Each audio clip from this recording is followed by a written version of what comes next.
অনেকক্ষণ দূরে দাঁড়িয়ে আপনার ছবি আঁকা দেখছিলাম। দেখছিলাম রামধনুর 7টা রং দিয়ে আপনার মনের ক্যানভাসে কত সুন্দর একটা ছবি আঁকছেন। যদিও জানি দূর থেকে আড়াল থেকে কারো কথা শোনাটা অন্যায়। তাহলে অন্যায় স্বীকার করছেন? পুলিশের কাছে অন্যায় স্বীকার না করে কোনো উপায় আছে? তাহলে শাস্তি পেতে হবে। বেশ, আপনি যে শাস্তি দেবেন আমি মাথা পেতে নেব। বলুন কি শাস্তি আপনি দিতে চান? আমাকে আপনি বলা চলবে না, তুমি বলতে হবে। তুমি? তাহলে এই শাস্তিটা কিন্তু উভয়ের ক্ষেত্রে প্রযোজ্য ম্যাডাম। প্রলয়, দুর্গা, প্রলয়, আমি তোমার সাথে হারিয়ে যেতে চাই। কোথায় হারিয়ে যেতে চাও তুমি? ঠাকুমার ঝুড়ি থেকে বের করে আনা কোনো রূপকথার রাজ্যে, যেখানে থাকবে না কোনো হিংসা, কোনো বিদ্বেষ, যেখানে থাকবে এক রাশ রঙিন ফুলের মাথা দোলানোর ছন্দ, যেখানে থাকবে অসংখ্য পাখির কিচির মিচির আওয়াজ, যেখানে হয়তো এখনো চরকা কাটা বলে চলেছে তার চরকার সুতো। তাহলে তো তুমি চাঁদের পাহাড়ের দেশের কথা বলছো। আমি তো সেখানেই যেতে চাইছি, যেখানে জোছনার আলো আমাদের গায়ে এসে পড়বে আর আমরা বলবো,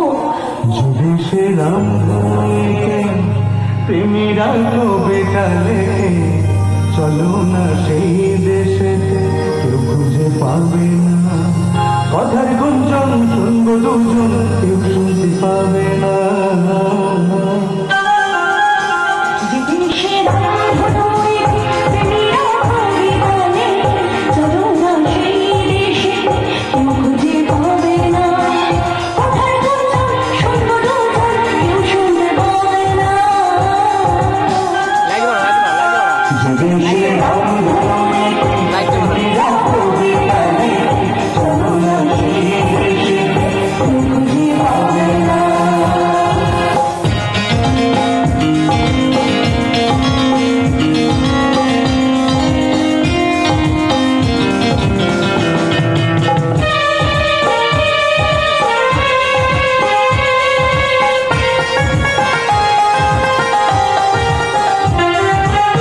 যেখানেতে রাত নেই, সেখানেতে দিন নেই, প্রহরে প্রহরে আছে শুধু ভালোবাসা।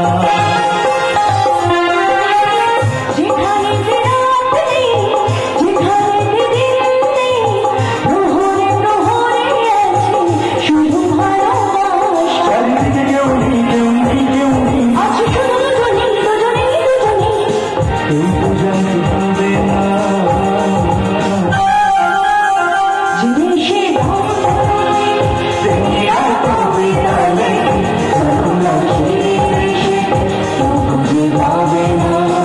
কথা